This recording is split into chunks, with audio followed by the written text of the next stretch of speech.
아멘. 오늘 성경에 나오는 이 느헤미야는 어떤 사람이냐면 3차 귀환자입니다.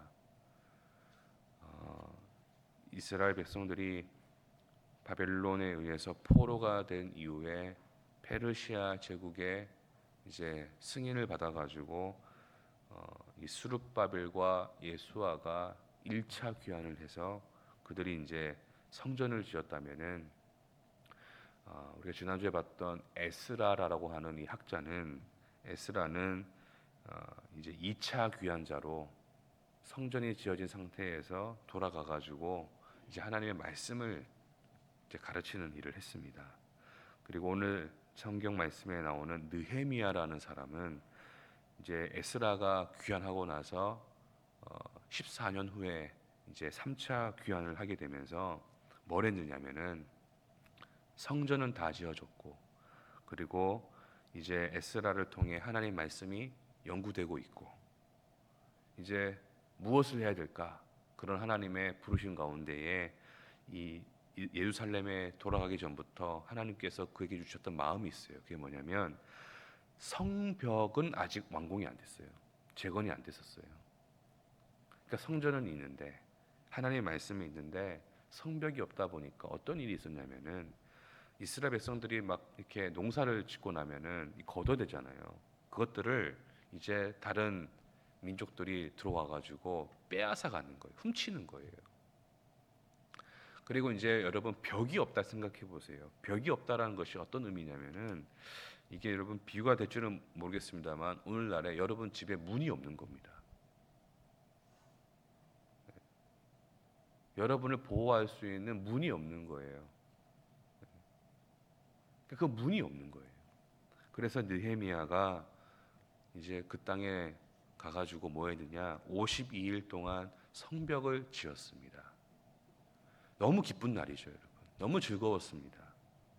근데 그 기쁘고 즐거운 날 느헤미야가 그 이스라엘 백성들이 무엇을 했느냐, 두 가지를 한 게 오늘 성경에 기록되어 있어요. 하나는 뭐냐면 우리가 이 기쁜 날 뭐 소위 말하는 축배를 즐기자, 이게 아니라 바로 하나님의 말씀을 듣자, 이거였어요.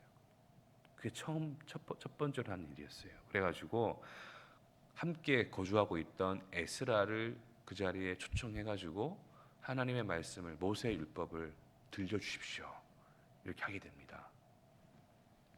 그래가지고 이제 말씀을 듣는 시간인데, 오늘 말씀에 보면은 약간 좀 의아하셨던 게 있을 거예요. 뭐냐면은 에스라가 하나님의 말씀을 낭독을 하면은 레위인들이 이스라엘 백성들에게 이제 다시 뭔가 깨닫게 한다는 이 표현이 있었어요.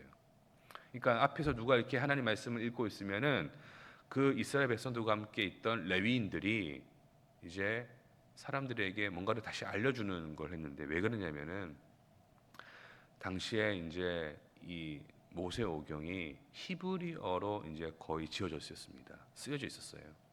히브리어를 알려주는데, 히브리어로 이게 성경을 읽는데 히브리어를 못 알아듣는 사람들이 많아진 거예요.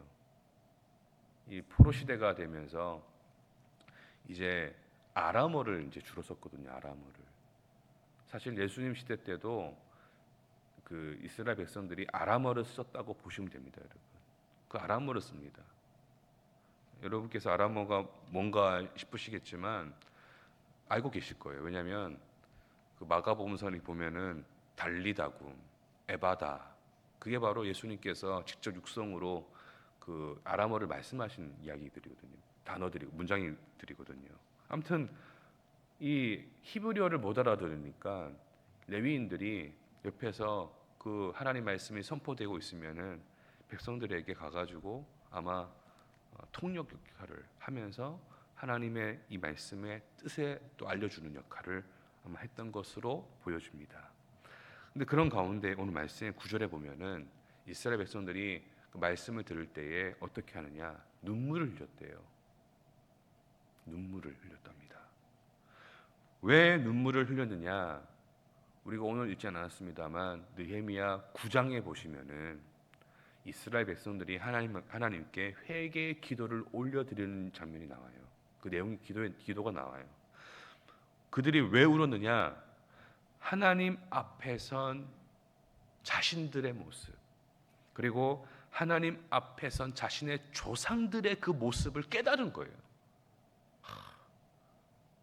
왜 우리가 나라가 망하고, 왜 우리가 이런 고생을 하고 있고, 왜 우리가 이런 비참한 가운데 있는가?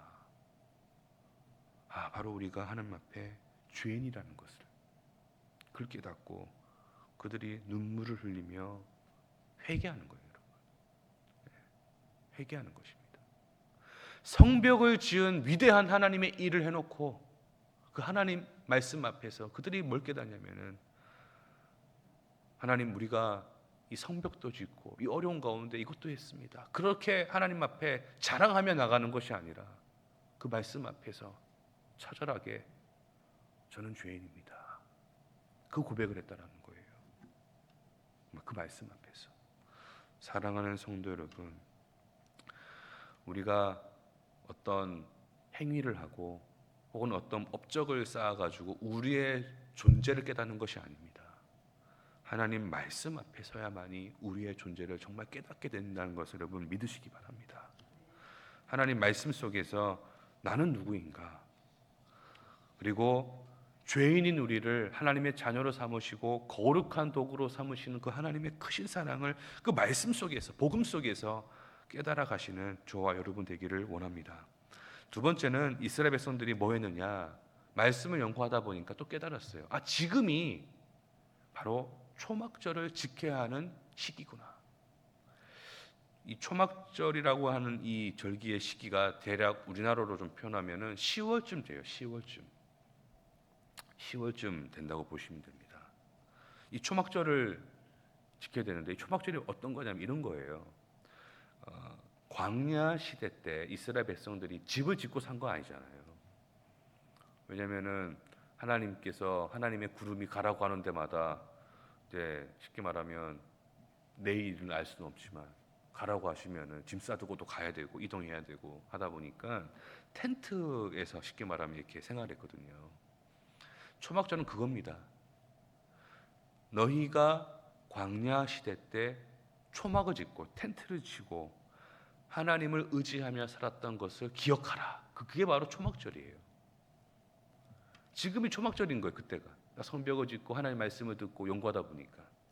그래서 이제 초막절을 선포하고 어떻게 하냐, 산에 가가지고 나뭇가지 가져와가지고 성벽 안에 들어와가지고 이렇게 텐트를 치고 생활을 하는 거예요.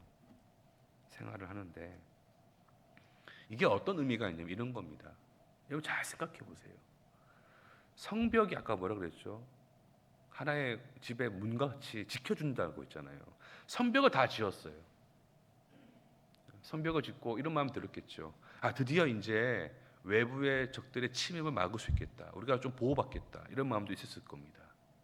그러나 그들이 초막절을 지키면서 뭘 고백하냐면은, 불편한 그 텐트 안에 들어가가지고, 그 텐트가 화려한 텐트가 아닙니다, 여러분. 그 불편한 텐트예요. 그 들어가가지고 생활하면서 뭘 고백하느냐? 광야 시대 때 우리의 조상들이 광야 시대 때 아무것도 할 수 없었어요. 그런데 그런 그들을 하나님께서 지켜주시고 보호해 주셨습니다.